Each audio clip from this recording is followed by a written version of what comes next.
7 मई 2005 को बंबई में शांता क्रूज में मेरी कथा हुई। 7 दिन और वहां से चलना था।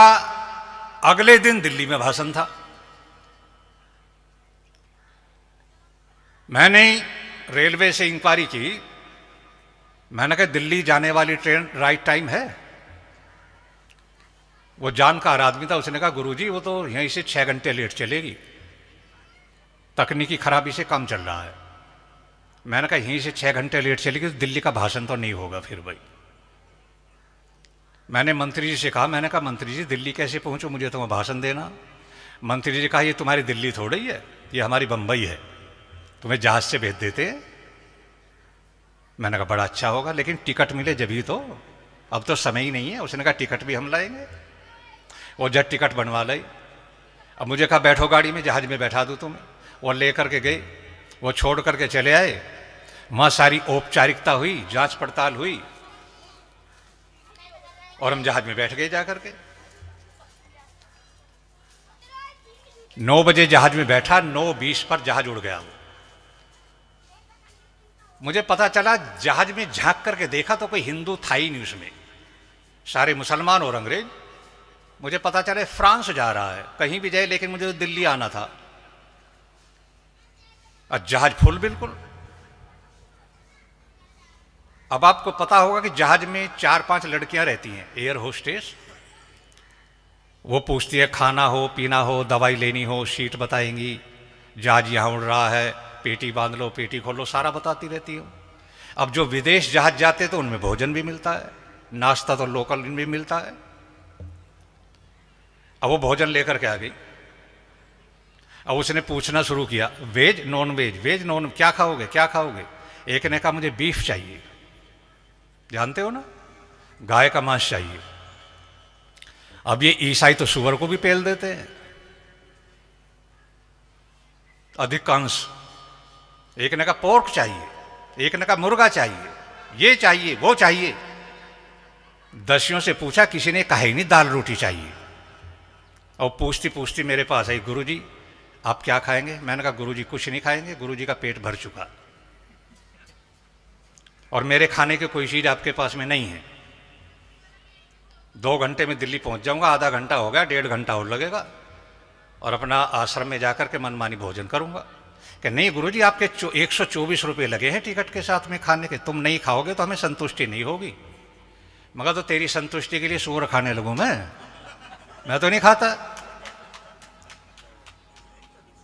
कि नहीं अच्छा कुछ तो खाओ। मैंने कहा क्या खाऊं। कि तुम मांस क्यों खाते हो, दाल रोटी खाओ, दाल सब्जी खाओ, खीर खाओ। मैंने कहा चल तू 2 रोटियां थोड़ी दाल ले आ। अब वो लेने गई तो मेरे दिमाग में दूसरी बात घूम गई। मैंने कहा ये दाल लाएगी, सब्जी लाएगी, दाल भी तो उन्हीं बर्तनों में बनती होगी। मैंने रेल में देखा कई बार, उसी में सुअर छोंक दिया और उसी में दाल छोंक दी। मैंने कहा बाहर वापस आओ तुम। मैंने कहा हम नहीं खाएंगे कुछ भी, हम तो भूखे रहेंगे, हम नहीं खाएंगे। बोली अच्छा एक काम करो तुम जूस पी लो, शील बंद है।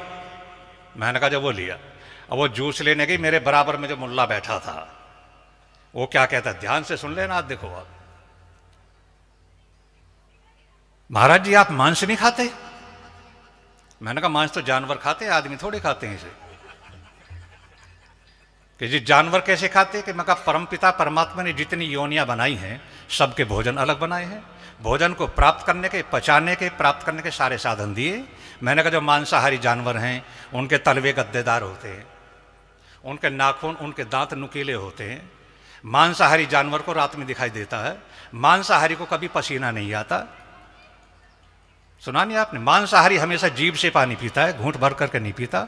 मांसाहारी की पाचन क्रिया की जो अंतड़ियां है शाकाहारी से बहुत ज्यादा होती हैं। संतान उत्पत्ति की क्रिया करते हुए आपस में जुड़ जाते हैं। बताओ मनुष्य में कौन सी बात है, ये तो जानवरों का भोजन है। कि जी एक बात पूछूं। मैंने कहा एक पूछ, 50 पूछ और दिल्ली तक पूछता चल, जितनी तुझे पूछनी पूछ ले। कहने लगा मुझे ऐसा लगता है कि जैसे आप हिंदू धर्म के प्रचारक हो। मैंने कहा थोड़ी सी कमी रह गई, मैं आर्य समाज का प्रवक्ता हूं। कि महाराज जी आप उपदेश तो उन्हीं बातों का करोगे जो तुम्हारी पुस्तकों में लिखा हुआ। मैंने कहा उन्हीं का करेंगे कि तुम्हारी पुस्तक में तो मांसाहार खूब लिखा और 2 पुस्तक में तो गाय का मांस भी लिखा। ये तो मैंने 40 साल पहले पढ़ लिया था, खोपड़ी घूमी, लेकिन उससे तो टक्कर लेनी थी। तुम्हारी पुस्तकों में गाय का मांस भी लिखा।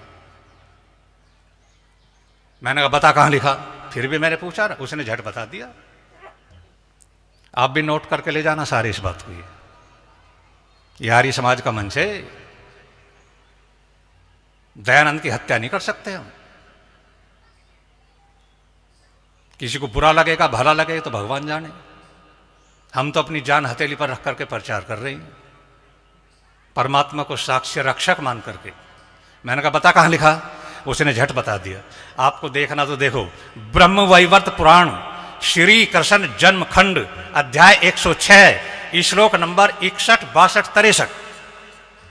उसमें क्या लिखा कि जिस दिन श्री कृष्ण का विवाह रुक्मणी के साथ में हुआ तो रुक्मणी के बाप ने बारात को दावत देने के लिए 1 लाख गाय काटी, 2 लाख खरगोश काटे, 3 लाख कछुए काटे, 4 लाख हिरन काटे, 5 लाख कस्तूरी वाले हिरन, 6 लाख नील गाय, 7 लाख बकरे, 8 लाख मेंढे।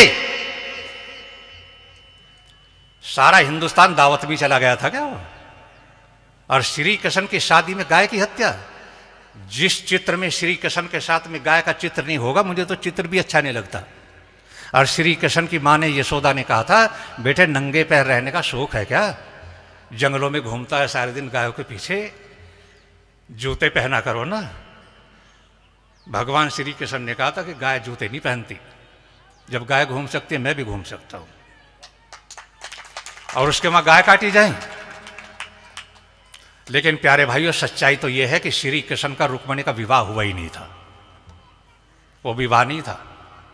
वो क्या था? रुक्मणी का विवाह तो शिशुपाल से होने जा रहा था।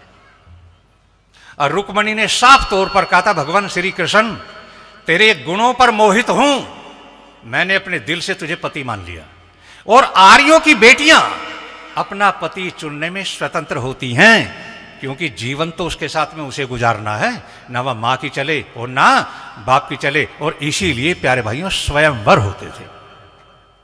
और मेरा विवाह श्री कृष्ण से होगा, लेकिन वह नहीं माने। लेकिन रुक्मणी ने साफ तौर पर कहा कि जिस समय शिशुपाल से संस्कार हो रहा हो तो रथ लेकर के आना, वहां से उठ करके तेरे रथ में बैठ जाऊंगी, मुझे लेकर के चले जाना। और मुझे विश्वास है कि सारी मेरे बाप की सारी सेना भी तेरा मुकाबला करेगी, तो भी तू किसी से पराजित होने वाला नहीं है, मुझे विश्वास है। और भगवान गए, जाकर के रथ रोका, रुक्मणी बैठ गई, लेकर के चल गए। हजारों लोगों ने वार किया, श्री कृष्ण सबको जवाब देते हुए चले गए। अब मुझे आप एक बात बताइए, आप किसी की लड़की को उठाने जाएंगे, वो लड्डू खिलाएगा लठ बजाएगा? पहले तो ये बताओ, तो वो दावत देगा? आप किसी को छेड़ करके बैठ रहे, जूतों से पीटते पीटते घर छोड़ करके आएगा वो तुम्हें। वहां अपहरण भी हो रहे हैं, दावत भी जा रही है। लिखा किसने? लिखने वाला कोई मुसलमान नहीं है, कोई ईसाई नहीं है। हमारे तिलकधारी ब्राह्मण कहूं कसाई कहूं, मैं कभी कभी बहुत परेशान हो जाता हूं। क्या कहूं उनको? उन्होंने ऐसी ऐसी लिख करके रख ली। दयानंद का आना ना होता तो इस भारत की धरती पर हिंदू का नामो निशान नहीं मिलता। पता हिंदू कहां होता? विदेशी लोग आते और चिड़ियाघरों में जाते। दिल्ली के चिड़ियाघर में देखे हिंदू की नस्ल कैसी होती है। 100 से अधिक देशों में देखा जाने वाला, सर्वाधिक लोकप्रिय और सबसे अधिक फॉलोअर्स के साथ पूरी दुनिया में आर्य समाज के विचारों का प्रचार करने वाला एकमात्र चैनल वैदिक प्रचार।